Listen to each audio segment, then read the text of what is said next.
Beri efek jera, Jessica Iskandar ingin orang yang menipunya ditangkap. Tampaknya Jessica Iskandar, istri Vincent Verha, belum menggubris tawaran kuasa hukum Christopher Stefanus Budianto untuk menyelesaikan masalah secara kekeluargaan. Ia sepertinya enggan mencabut laporan kasus dugaan penipuan yang menyeret nama Christopher Stefanus Budianto dalam kerjasama bisnis penyewaan mobil di Bali.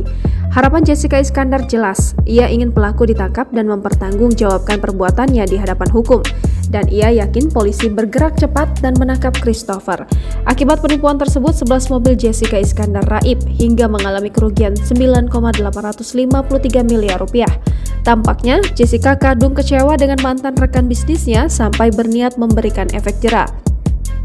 Sebab mentalnya drop karena uang yang harusnya dihasilkan dari kerja sama bisnis tersebut diperuntukkan sebagai bekal masa depan dua anaknya.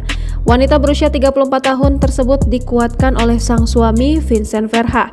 Sebab kejadian dirinya ditipu setelah ia melahirkan anak keduanya bernama Don Azayah Jan Verha.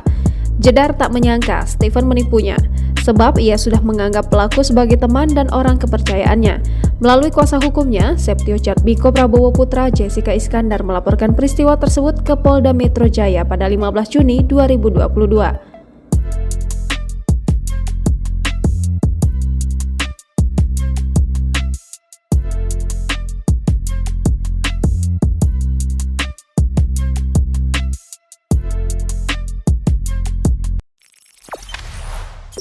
Jangan lupa subscribe, share, komen, dan like ya!